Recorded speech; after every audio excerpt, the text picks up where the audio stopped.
The Secret Service is catching plenty of flack today, with some, like Congressman Tim Burchett, calling the investigation a total failure.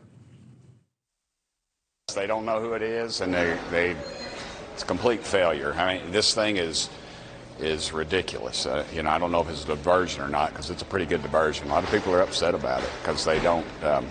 Clearly, the Secret Service is failing at their job. Joining us now, someone who has an inside view of this kind of investigation. Bobby McDonald worked as a Secret Service special agent for over 20 years. Bobby, thank you for joining us. You heard the comments there. Is this a failure of your former colleagues? Well, good afternoon, Blake. Since the top of the hour, there's quite a bit that I do agree with. This certainly has a horrible optics situation. I'm very disheartened as someone who gave 21 years of service to the Secret Service as an investigator and a number of years in protection, that they were not able to come up with a whodunit here. You know, a criminal investigation is a reconstruction of the past, putting the pieces of the puzzle together. It's incredibly surprising that we haven't had, or we have no fingerprints, we have no DNA, and we have no video of the actual area where this took place. So it's a little disheartening that we are at this point and we're not able to come up with a suspect from that protracted period of people that we know. You know, this is a special place that we know who was on that campus from whatever time the Secret Service wants to start their investigation to whatever time they wanted to end it. And I think they came up with about 500 people. It's a little disappointing that we weren't able to narrow that down. So do you think that this is an overall security problem at the White House? And if it is, what protocols would you suggest need to be changed to prevent something like this?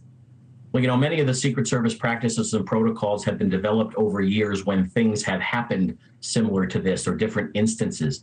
The Secret Service on a daily basis is evaluating and reevaluating its protocols.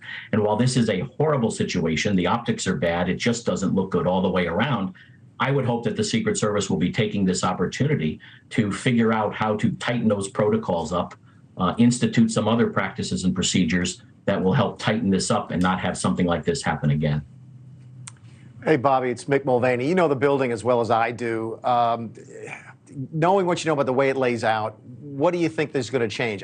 Listen, I get the fact that there might not be a fingerprint, there might not be DNA. I get all that. I'm stunned that there's not more video surveillance on this, because I understand how many cameras are around them. You can't get into the building without going on cameras. The media have cameras on the outside of the building all the time. You guys have got cameras inside the building.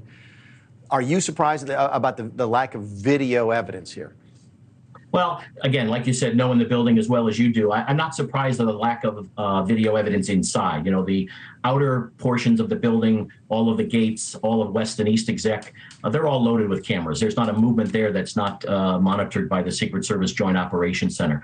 But once you get inside the building there, not every area is going to be picked up with cameras and every nook and cranny of the acreage inside the building. So, but again, this one would, right? This if this is the West Exec entrance. I mean, I get you. There's no cameras shooting down the hallway to the Oval Office, but there's cameras at the West Exec entrance, right? And that's the one place absolutely. Yeah. Within the entrance area, absolutely. And again, that's where you would have hoped that we would have been able to narrow that number down in that protracted time period of who was coming in and out of those the two sets of double doors that you're fully aware of. And moving into that area for either a VIP West Exec, staff tour after hours. I've also heard the term, and you may not agree with this, but the term, highly traversed area. It is a highly traversed area Monday to Friday. I'm not overly convinced that it's highly traversed on a holiday weekend. 500 people over the course of a couple of days is really not a lot of heavy traffic in that area. All right, Bobby McDonald, former Secret Service. Got to leave it there. Thank you, Bobby. Appreciate the insight. Thank you. Anytime. Thanks for watching. Go to newsnationnow.com to find NewsNation on your television provider. And don't forget to subscribe. Click the red button to get more of NewsNation's fact-driven, unbiased coverage.